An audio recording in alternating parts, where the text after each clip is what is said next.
mes pavertėme apleistą mokyklos rūsį į savo video studiją. Viskas prasidėjo nuo to, kad mes norėjome susikurti vietą, kurioje galėtume filmuoti savo ateities video ir visi dirbti siekdami savo tikslų. Tačiau padaryti visą tai tikrai nebuvo lengva. Po šiokių tokių apmąstymų priėjome išvadą, kad vienintelė studijos įrengimui tinkama vieta yra mokykla. Mums kažkaip reikėjo gauti ne tik erdves, tačiau ir darbo įrankius, kurie šiuo atveju yra kompiuteriai.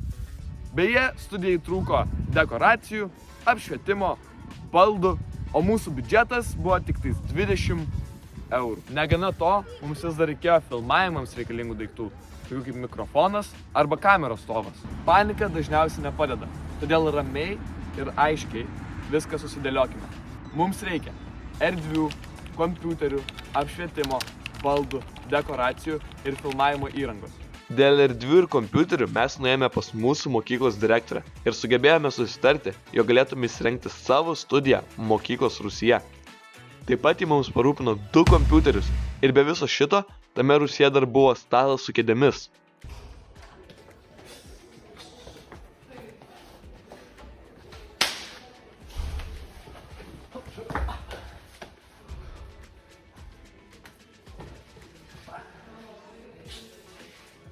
Taigi šiuo vienu šūviu mes nušovėme net 3 zuikius ir už tai turime būti dėkingi mūsų mokyklos direktoriai.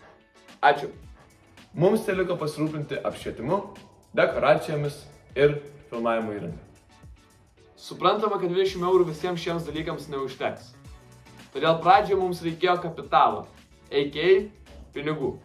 Kurdami mūsų mokinių mokamą bendrovę, mes gavome 100 akcijų, kurių kiekvienos vertė buvo po 2,5 eurų. Kitaip tariant, mūsų didžiausias galimas biudžetas būtų 250 eurų.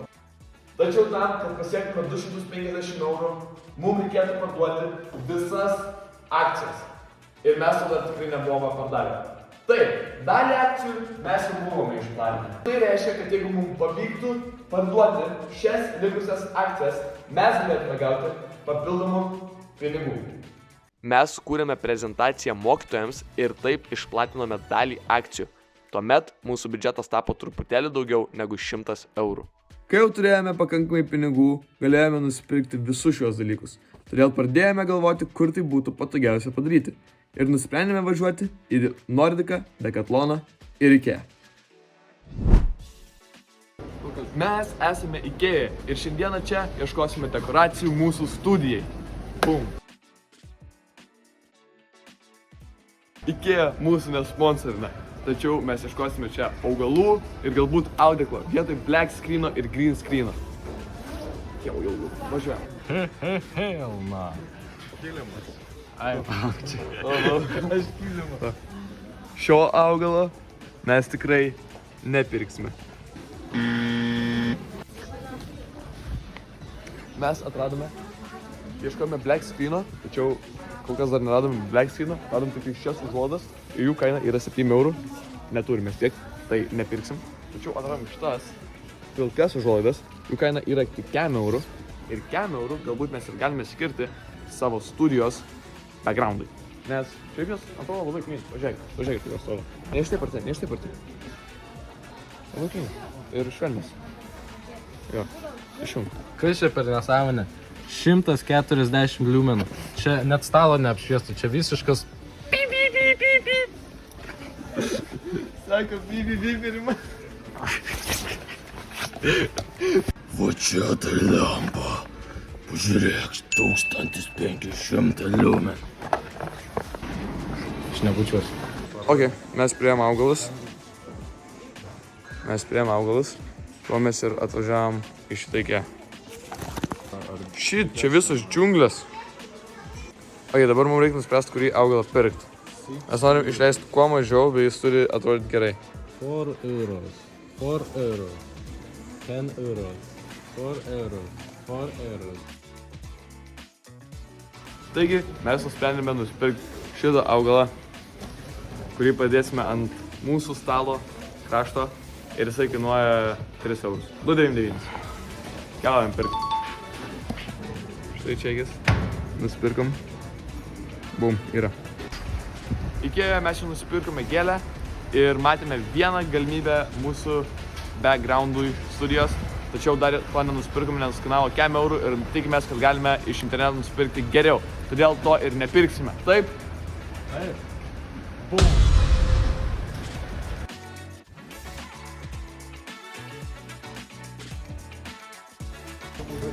Ok, atėjome iki senukų, keliaujam tenai.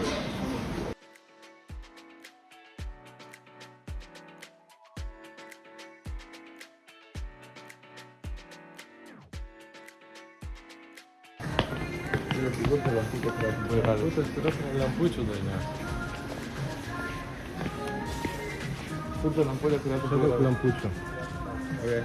Tai keičia spalvą, bet negali reguliuoti. Ne, Tai tiesiog keičia. Gerai, palauk, dabar jau atsitrauk. Gerai, mes atėjome iki lempučių, dabar pasimsime lemputę, kuri keičia spalvą ir ją galima reguliuoti nuotoliniu būdu. Jo.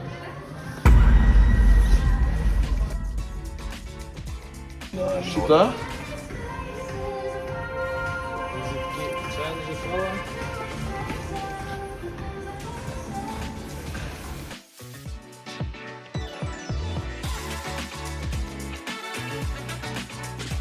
Taigi, mes planavom nusipirkti vieną lemputę už 12 eurų, tačiau pasikonsultavom su konsultante ir pamatėm, kad yra 2 lempučių oferis vos už 11 eurų, tai realiai mes sutaupam 1 eurą ir gaunam 2 lemputės vietoj vienos. Aišku, lemputės pačios neveikia, mums reikia lempos, kur tas lemputės įkištume, tai dabar mes to ėjome ieškoti ir guess what?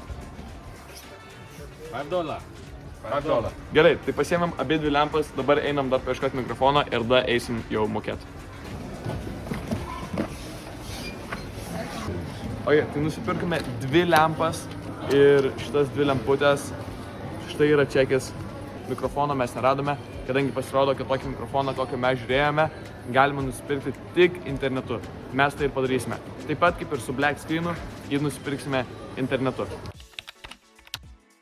Mes jau susinešėme visus studijai reikalingus daiktus. Na, eikime prie darbo.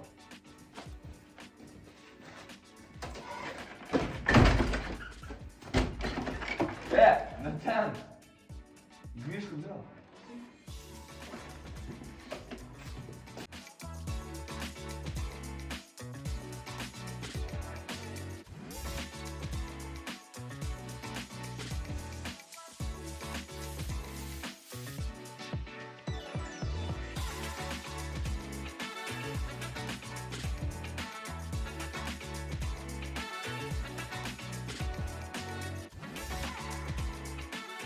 Nežinau, ar visa tai yra tai, ko jūs tikėtės, tačiau mano manimu, rezultatas iš tikrųjų nėra jau toks ir blogas, įskaitant tai, kad mūsų biudžetas nebuvo kažkoks begalinis ar labai didelis. Nors iš kitos pusės tikrai buvo daiktų, kurių mes galėjome ir nepirkti, ar visą tai padaryti kažkaip truputėlį geriau, tačiau mes dar jauni, gyveni ir mokaisi, kitą kartą gal pasidarysime geresnį dalyką. Tačiau šį kartą, aš manau, visai neblogai. Dabar, kai jau turime pilnai pastatytą ir užbaigtą studiją, kurią iš tikrųjų galėsime naudotis, ne tik galėsime čia daugiau dirbti ir daryti savo darbų, tačiau ir filmuoti tiek trumpojo, tiek ilgojo formato video. Na, o kalbant apie video, vieną trumpojo formato video mes jau esame įkėlę į Instagramą ir YouTube shortus, na, o ilgojo formato video galbūt dar skursime ateityje. Tačiau vien dabar galite matyti, kaip čia viskas atrodo ir nors iš šono gal ta studija neatrodo kažkaip fancy ar kažkas tokio, tačiau filmuojant ir gerai padarius kampą, tikrai atrodo visai gražus ir padarus vaizdas.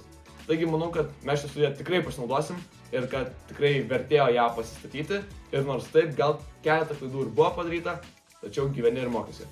Mano manimu, šitas pirkinys ir visas projektas, galima sakyti, buvo tikrai neblogas. Na ir iki, ne parduotuvė, o atsisveikinimas.